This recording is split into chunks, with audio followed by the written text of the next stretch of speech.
tercinta dimohon Pak Basuki dengan Santoso hormat untuk berbadudan sama lenggernya. Ya. Nah, kinyong jangan orang mengada-ada iya, gue. iya. Nah kena bukan tulisannya Basuki Santoso mbok. Nah iya gue.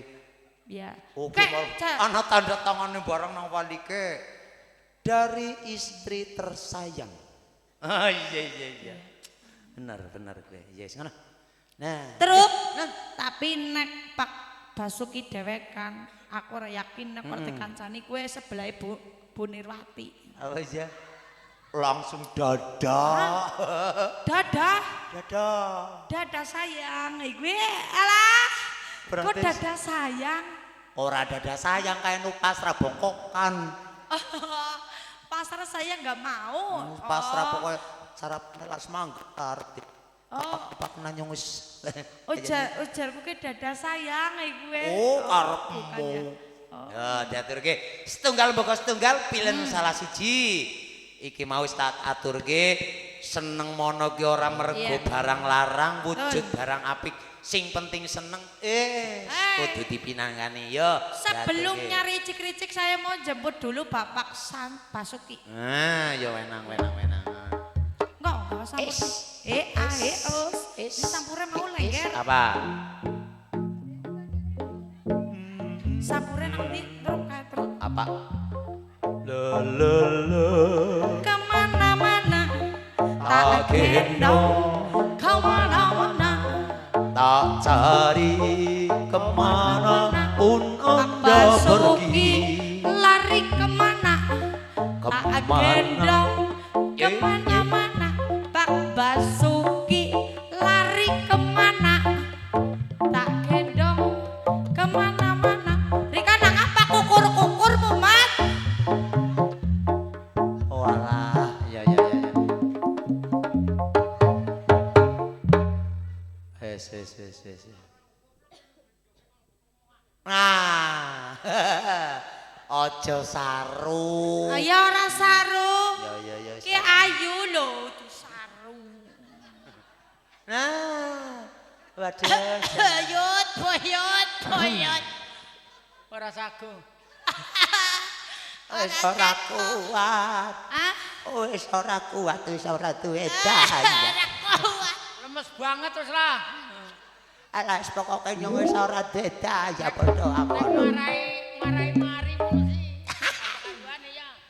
Ya ditados Pak Basuki mbok menawa kersa minggah. Pak Basuki. Menawi mboten nggih monggo. Lari kemana? Oh malah Nang kamar lagi nyari apa? Basuki kemana-mana. lah kuwi sing mau wis janji. Kuwi masa mau wis janji. Depan munggah panggung ki mau. Mas kuwi sing obat ijo kuwi mau wis janji. Depan munggah panggung. Ayo.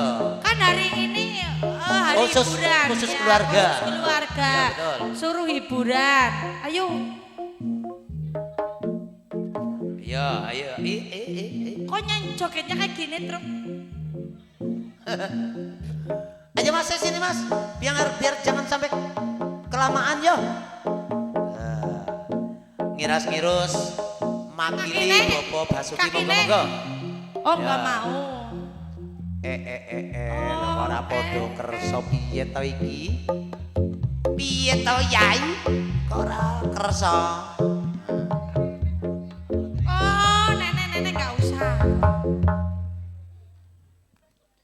Ya wis jajal. Pokok golekno sing versine calung. Jalukan telu cacahe ricik-ricik kono blendrong kula nono sekar gadung. Lenggeran kabeh kowe, Truk. Hah? Lenggeran kabeh. Iya ben semangat wis ora apa-apa. Oh iya. Mongko ki kabeh mau kudu diwekeni. Iya. Wong ora diparingi mesti dipotong. Oh iya. Ya wes. Calungan. Ya. Banyumasan. Ya diaturke. Ayo nduk padha nyambut gawe makarya padha sing gumregah. Iki kanggo mbok teke nggone padha semedulur diantara Banjar Wonosobo. Kok jadi bali tukang syuting nyampir nas sampur. Gara-gara gua tambah kangen. Iya, gue tambah kangen lah, Jan. Ya, Monggo. Monggo sahabat awis ngaturaken sugeng lelenggahan, sugeng meriksani para putra putri niki ingkang mangke badhe ngaturaken beksan katur panjenengan sedaya kan diatur sugeng midhangetaken yo.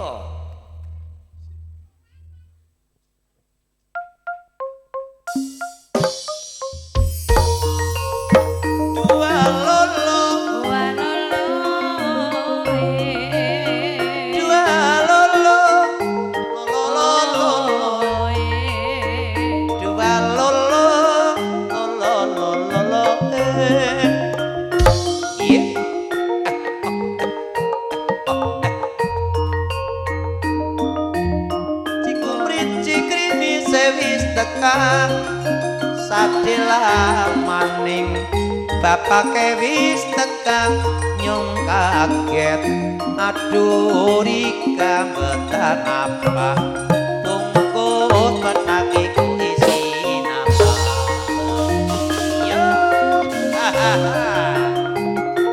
ayo iyo walolo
pisang sesajine karya patut lamon pinurato bring sesama alat janur gunung sakulon banjar patoman katingaren wong bagus kasih kekane alat dinding jahit mega abang terang sore mating layung dan tinggal wulan-wulanan kones sing marai bingung sapa gawe kupat janure tuang mula lepat nyuwun pangapura.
Krecik Sekar Gadung wis kapibil matur suwun Cah Ayu.